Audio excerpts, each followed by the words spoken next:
Guys আসসালামু আলাইকুম। আমি আজকে আপনাদের সাথে আরেকটা নতুন ভিডিও নিয়ে আসছি।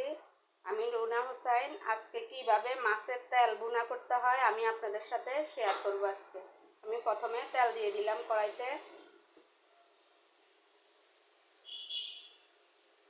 আমি এখানে একটা পেঁয়াজ, কাঁচামরিচ আর টমেটো নিয়ে নিলাম। আমি এখন এখানে দিয়ে দিতেছি।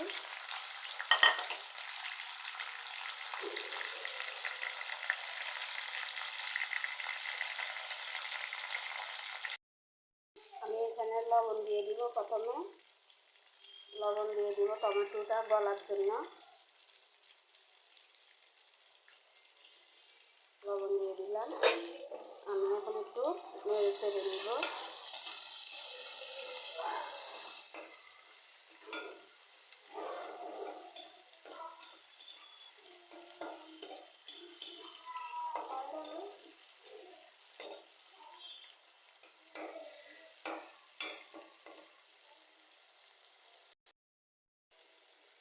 আমি এখানে প্রথমে রসুন বাটা দিয়ে দিতেছি 1 টেবিল চামচ, আদা বাটা দিয়ে দিতেছি 1/2 টেবিল চামচ। আমি এখানে ধনিয়া গুঁড়া দিয়ে দিব 1/2 টেবিল চামচ, জিরা গুঁড়া দিয়ে দিব 1/2 টেবিল চামচ, হলুদ গুঁড়া দিয়ে দিব আর 1/2 টেবিল চামচ,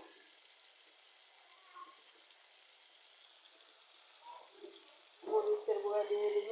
একটু ঝাল ঝাল করতে হয়, 2 টেবিল চামচ। আমি এখন হালকা নেড়ে দিব।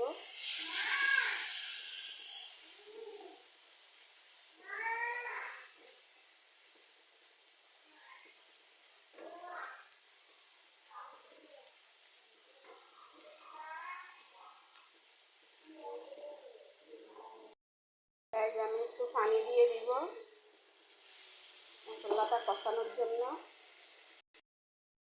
আমি 2টা আলু দিয়ে দিব এখানে। আমি আলু দিয়ে আজকে মাছের তেলটা ভুনা করব। আপনারা চাইলে বেগুন দিয়ে করতে পারেন। আমার বাচ্চারা আলু দিয়ে পছন্দ করে, তাই আমি আলু দিয়ে আজকে ভুনা করব। আপনারা যে যেখান থেকে দেখতেছেন আমার চ্যানেলটা সাবস্ক্রাইব করে দিবেন, লাইক কমেন্ট শেয়ার করে দিবেন। অনেকে এই জিনিসটা খেতে জানেন না, আমি তার জন্য আজকে আপনাদের সাথে শেয়ার করলাম। গাইস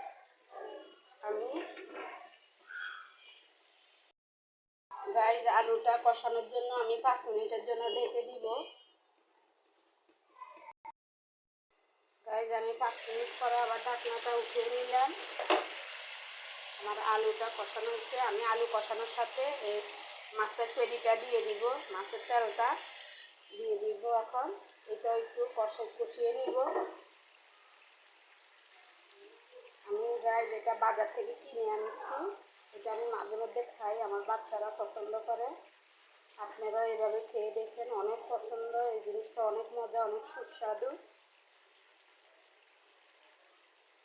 আমি তেলটা কষানোর জন্য আমি আরও 5 মিনিট ঢেকে দিব।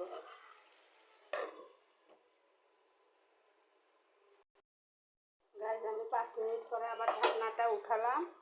আমার তেলটা আলুটা কষিয়ে গেছে। আমি এখন একটু পানি অ্যাড করে দিব, অল্প পানি দিব। এগুলোর থেকে এমনি পানি তেল বের হয়ে যায়, তা আমি হালকা পানি দিব।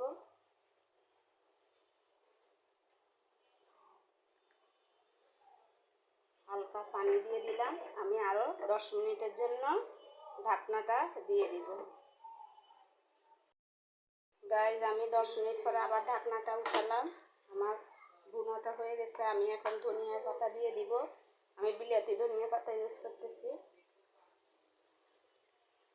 যে যেখান থেকে আমার ভিডিওটা দেখতেছেন, কিভাবে কে রান্না করেন আমাকে একটু লাইক কমেন্ট শেয়ার করে দিবেন আপুরা ভাইয়ারা। আমি চাই ভিন্ন স্বাদের রান্না করে আপনাদেরকে দেখাইতে। অনেকে অনেকবার জানেন না হয়তো, আমি তার জন্য আপনাদের সাথে ভিডিওগুলো শেয়ার করতেছি। আপনারা যে যেখান থেকে দেখতেছেন লাইক কমেন্ট শেয়ার করে দিবেন। আমার রান্নাটা হয়ে গেছে। আমি আজকের জন্য এখানে বিদায় নিচ্ছি। আল্লাহ হাফেজ।